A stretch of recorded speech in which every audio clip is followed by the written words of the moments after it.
Salut, alors qu'est-ce qui se passe là sur le Bitcoin? Gros mouvement aujourd'hui, enfin petit mouvement qui démarre hier, gros mouvement aujourd'hui. On va analyser ça de suite. Je devais pas te faire de vidéo aujourd'hui parce que je t'en ai fait une hier, mais je suis pas là jusqu'à vendredi. Donc mercredi, jeudi, je ne suis pas là. Donc je te referai une vidéo vendredi, ça aurait fait un peu long entre lundi et vendredi. Alors de quoi on va parler là? On va parler du move du Bitcoin, bien sûr. Qu'est-ce qui est en train de se passer? Rejoins-moi sur Twitter, LinkedIn. Sur Twitter, je suis un peu plus actif là en ce moment. Je partage un peu plus mes avis, mes positions. Ça sert aussi à ça, pour moi, des réseaux sociaux comme ça. On s'enflamme pas. Quand je dis faut-il acheter, c'est quoi le risque récompense? Ok, on va voir tout ça maintenant. Qu'est-ce qui se passe sur le BTC? Et on terminera avec le dollar index, parce que je vois un peu de tout et n'importe quoi sur le dollar. On parle que du dollar, que du dollar, que du dollar. Rappelle-toi que quand on commence à parler que du dollar, que du dollar, que du dollar, et que ça va FOMO sur le dollar parce que la récession arrive, il va y avoir au bout d'un transfert main forte, main faible, et les capitaux vont repartir à l'inverse de là où tu veux aller. Ok? Donc c'est ce qu'on va voir dans cette vidéo. C'est Benjamin, Crypto Liberté, la chaîne des investisseurs Sniper.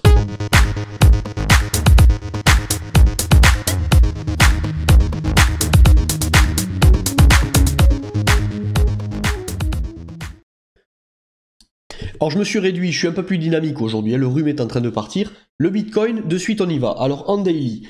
En daily sur le BTC, on était en train là de consolider, c'est vraiment dur en ce moment hein, psychologiquement, c'est assez pénible. Hier je t'avais tracé, tu sais, un genre de triangle de compression en daily. Hop, mais j'ai les aimants un peu partout, mais tu comprends le délire. On est en train, voilà, on est en train aujourd'hui de le casser. Alors, on va voir, avant qu'on analyse le mouvement là qu'on est en train de faire, et savoir si c'est peut-être le moment de se repositionner. Cette chaîne n'est pas un conseil d'investissement. Moi d'ailleurs je suis déjà positionné, tu as tous mes prix ici, là j'en ai parlé dans des vidéos précédentes. Ici on avait eu, tu sais, le changement de tendance pour moi, en daily, en cassant ces plus hauts, ici, et en clôturant, on était vraiment venu inverser la tendance baissière, hop, en tendance haussière. Et je m'attendais à des plus hauts. Le fait est qu'ici on est venu avec ces mèches-là, en dessous encore ce bottom. C'est ce bottom-là qui potentiellement a été créé. Avec du recul, et je trouve pas ça très grave, puisque les réactions qu'on a eues derrière m'ont plu là. On a eu des mèches, oui, ok, mais on n'a jamais eu vraiment de choses gravissimes qui venaient enfoncer tout ça. Donc tout simplement dans cette grosse consolidation, donc selon les concepts de Wyckoff, ok, là on est en train de boum, on a fait un double bottom, ok, on est venu ici faire paniquer les gens en prenant ces niveaux de liquidité. Donc ça, on peut appeler ça le STB, ok, le second test. Et là, on était tout simplement, après une relance du STB, en train de faire le spring. Le spring, la capitulation finale. Le spring n'a pas besoin, rappelle-toi, Wyckoff n'est pas un pattern. Wyckoff, tout le monde a le pattern standard, là, tu sais, SC, AR, ST, le STB un peu plus bas que le truc, le spring. Non, c'est une schématique, d'accord? Elle se respecte pas tout le temps. Ça dépend de la psychologie de la foule et à quel point j'ai besoin d'aller la faire paniquer bas ou pas. Si elle panique déjà de manière extrême sur un STB, il n'y aura pas de spring. Ok, mais là elle a paniqué, on a rebondi. Elle est redevenue un peu trop vite bullish, certainement. On l'a refait paniquer ici. Ce que je veux te dire par là, c'est que peut-être ici, c'était le spring. Alors attends, hop, je vais écrire voilà, SPR. Voilà, peut-être qu'ici, tout simplement, tout ça, cette conso, c'est le spring, d'accord? Le spring qui est venu bouffer le STB. Mais ça n'invalide pas que on est sur un retournement, un début de retournement de tendance, pour moi en daily, d'accord? Ça, je voulais attirer ton attention sur ça. Le spring, si tout le monde attend le spring sous les 17 622, qui est le bottom ultime, le spring n'ira pas. Il n'est pas obligé de se faire ici, si tu veux. Il est peut-être en train de se faire sous nos yeux, là. C'est ce que je défends depuis un moment, d'accord? Moi, je suis bullish, d'ailleurs, maintenant, je suis à l'inverse du consensus, je pense, global. J'ai pris des positions pour un rallye d'automne. Je pense qu'on va avoir... Le scénario, c'est le rappel de vidéo d'hier, je le fais très très vite. Le scénario, pour moi, qui pourrait être un chaos total, ok? Mais qui est plausible, c'est... Un rallye d'automne, là, ici, où personne ne croit, on vient casser les 30 000, bon, après on verra, mais hop, un dip, là, tout le monde panique, on vient casser ça, et hop, quand tout le monde passe bullish ici, on vient à nouveau rechercher les 10 000 qui étaient tant attendus. Ok, et ensuite, on fait traîner jusqu'au halving, et ça repart. C'est ma version, attention, alors, est-ce qu'il faut acheter ou pas, ça veut rien dire. Qui tu es, combien tu as de finances, est-ce que si tu achètes avec l'argent que tu veux mettre sur le Bitcoin aussi, tu mets en danger ta famille et tes enfants, ça veut rien dire, est-ce qu'il faut acheter. Il y en a, ils vont dire oui, il faut acheter, il y en a, ils vont dire non, parce que j'ai pas de thunes à mettre dans le Bitcoin en ce moment. Ok, bon, chacun fait ce qu'il veut. C'est plutôt, est-ce que je veux jouer le scénario bullish? Tu peux toujours jouer le scénario bullish, moi je le joue. On peut toujours le jouer. C'est juste que ce que je veux te dire, hein, c'est que si tu veux jouer le scénario bullish aujourd'hui, si tu veux jouer le scénario bullish, n'attends pas qu'on soit ici. N'attends pas qu'on soit là, qu'on casse les 25 000, hop. Parce que moi, ce qui me fait un peu rire, c'est que dans les méthodes traditionnelles avec les indicateurs, c'est souvent, ouais, il faut attendre la confirmation. On a cassé, mais maintenant il faut attendre la confirmation. On a cassé, mais il faut attendre la confirmation. Et le problème, c'est que si tu attends qu'on ait un gros double bottom ici, weekly, ok, par exemple, tu seras ici. Admettons la bougie de break weekly, là, tu vois, de cette ligne de coup, casse très fortement, parce que c'est souvent ce qui se passe. Hein. Quand on casse, on ne laisse pas les gens rentrer. Donc on va casser très fort, on va revenir ici. Ici, c'est quoi? C'est déjà une zone c'est une supply zone, c'est une zone de rechargement à la vente, d'accord? Donc tu vas te poser la question ici, mais tu vas déjà te faire potentiellement ici, si tu prends des positions là, sur le double bottom, à la cassure, peut-être que tu n'auras jamais un retest. Si tu prends des positions ici, tu prends le risque que des gens comme moi qui ont pris position ici, sur des concepts de chasse à la liquidité, sur des concepts de week-off, etc., nous, on sera déjà en positif de 50% sur ces niveaux, ok, sur des swing trades. Donc si ici tout le monde est bullish parce que tout le monde a vu le W weekly, qu'est-ce qui va se passer? Vous allez vous faire dumper à la figure tout ce qu'ils ont accumulé dans ces points bas. Ok. Bon, ça je voulais en parler. Donc si tu veux, c'est pas si tu es bullish ou si tu dois acheter, si tu veux jouer comme moi le trade d'achat, c'est plutôt maintenant que ça se décide, hein. Ça sera pas quand on aura trop de confirmations. Mais aujourd'hui, là, si on clôture comme ça en daily, c'est-à-dire que si on clôture au-dessus des 19 550, c'est assez positif. C'est encore mieux si on clôture au-dessus des 19 956. Et ça sera encore plus positif si vraiment on vient déclencher le short de tout le monde et on clôture, enfin les stop-loss des shorters, et on vient clôturer au-dessus des 20 541. D'accord? Ce qu'il faut voir ensuite, là, il faut laisser partir ce mouvement. Et une fois que ce mouvement aura eu lieu, si tu veux prendre des positions, il va falloir voir ce qui se dessine sur la prochaine consolidation. Alors la prochaine consolidation, elle peut être déjà ici, tu vois, nous faire un truc de ce style. Le move peut continuer à pump, hein, on peut consolider sur la trendline. Et on peut aussi couper l'herbe sous le pied à tout le monde et venir pumper fort, retracer et consolider ici, d'accord? Ce que je veux, personne ne le sait ça, jusqu'à où ça va aller. S'il le faut, ce qu'on va faire maintenant, c'est sur ces niveaux-là, on va faire un truc d'une conso, il faut voir si, hop, si t'as une grosse chasse, ravaler, boum, boum, boum, ça c'est une accu. En gros, il faut, toujours pareil, il faut voir si on vient de défoncer plutôt les bottoms, ou si on vient de défoncer les tops. C'est-à-dire que sur la console, si on vient faire un truc, si on vient faire un truc de ce style, tac, tac, tac, tac, une fois en haut et deux fois en haut, contact trendline, il faut pas attendre le move à la baisse, là, ce que je veux dire, il faut déjà voir si t'as les chasses ici, attends-toi à ce qu'on aille plus bas, on est juste venu prendre au-dessus de ça, on a chassé deux fois au-dessus, on se retourne et on descend, d'accord? Il faut voir en gros chaque fois si c'est une distribution, si c'est une accumulation, si c'est une redistribution, si c'est une réaccumulation, ok? Donc, si on venait faire une conso, en gros, un scénario qui peut être sympa, c'est si on vient consolider ici, là, pendant un moment en 4 heures, que pas loin de la trendline, on fasse une grosse chasse à la liquidité, ravaler, peut-être prendre position, n'attends pas le retest parce qu'il n'aura peut-être pas lieu, prends position ici, mais attends de voir ce qui se passe sur la conso. Est-ce qu'on chasse en bas ou est-ce qu'on chasse en haut? Ok. Ça pourrait nous donner quoi? Épaule, tête, épaule inversée. Et ensuite on break et on partira sur le haut. Encore une fois, attendons de voir où finit le pump d'aujourd'hui. Est-ce qu'il va pumper jusqu'ici et on va conso ici? Est-ce qu'on va conso là? Ou est-ce qu'on va peut-être faire un pump phénoménal, monter en haut du range et conso ici? D'accord? Alors le dollar index, on va commencer déjà avec la grande image en monthly, d'accord?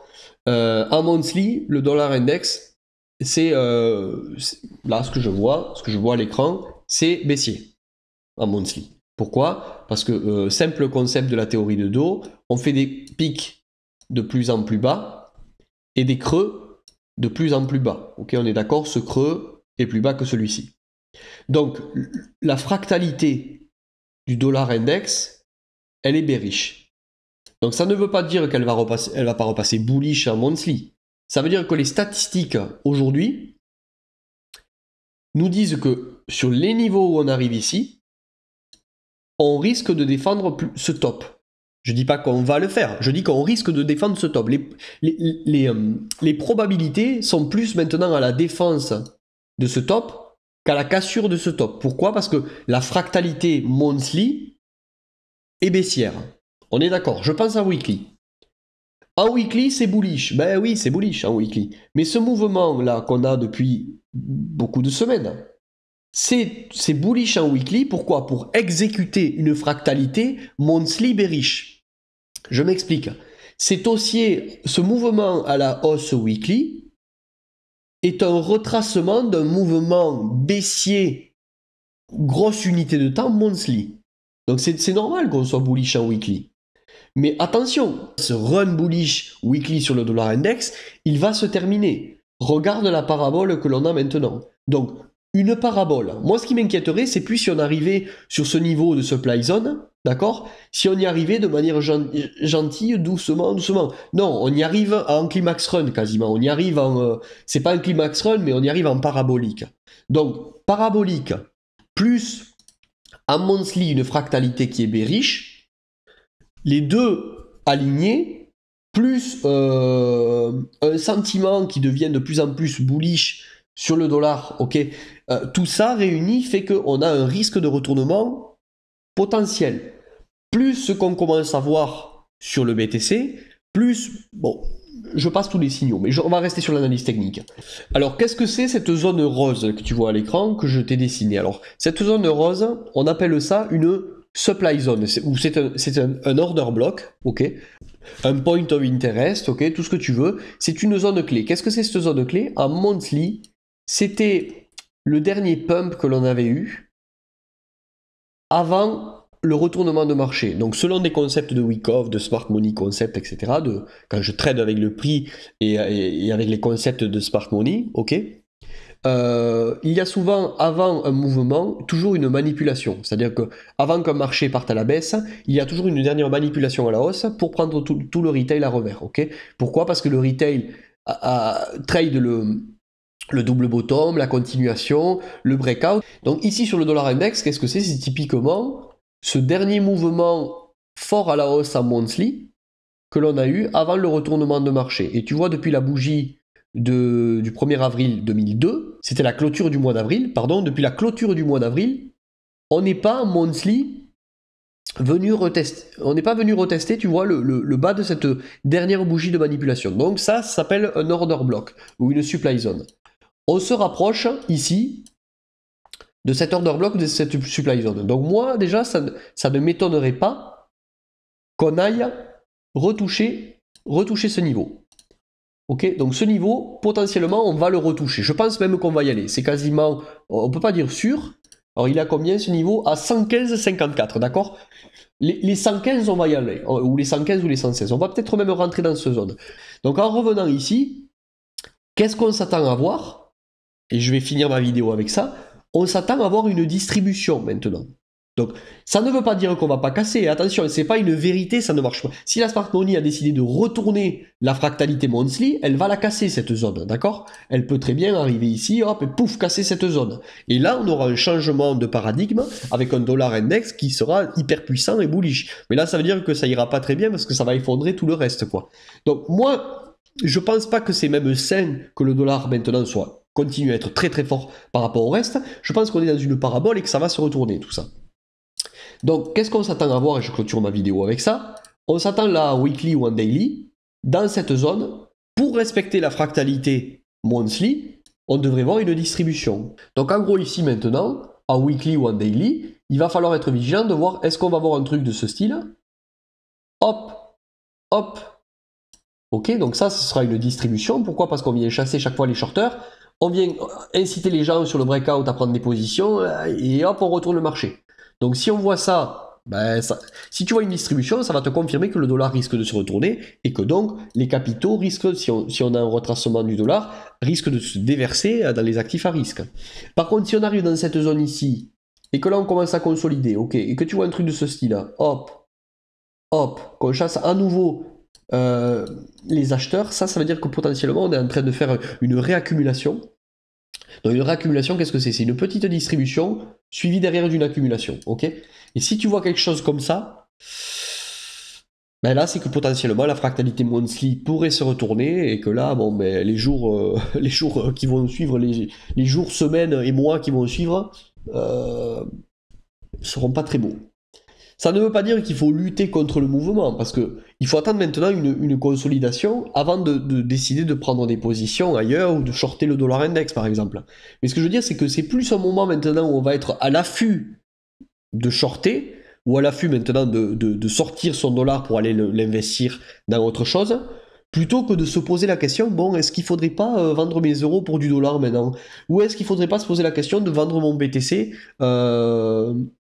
parce que le dollar index va être puissant et du coup il vaut mieux être en dollars. Ça, il fallait se poser la question plus tôt. Ok. Ici, c'est typiquement l'endroit où le narratif très bearish, la récession, tout ça, pousse les gens à se poser la question, à abandonner leur bitcoin, pousse les gens à abandonner leur action, pousse les gens à abandonner leur euro, etc. Mais ce qu'il faut que vous vous rendiez compte, c'est que c'est potentiellement le pire des moments pour le faire. Voilà. Ça ne veut pas dire que c'est pas le moment, ça veut dire que statistiquement, c'est plus le moment. Voilà. Donc maintenant, il vaut mieux, tant pis, accepter tout ça. Après, ce n'est pas un conseil d'investissement, tu fais ce que tu veux, mais bon, t'as capté, j'espère que ce que je voulais dire. Voilà, j'espère que cette petite vidéo t'aura plu. Je ne suis pas là demain ni après-demain, donc je serai peut-être un peu actif sur Twitter, mais sans plus. Je te dis maintenant, du coup, rendez-vous à vendredi. Si t'as liké la vidéo, enfin, si t'as aimé la vidéo, like-la. Bon, j'ai plus rien d'autre à te dire.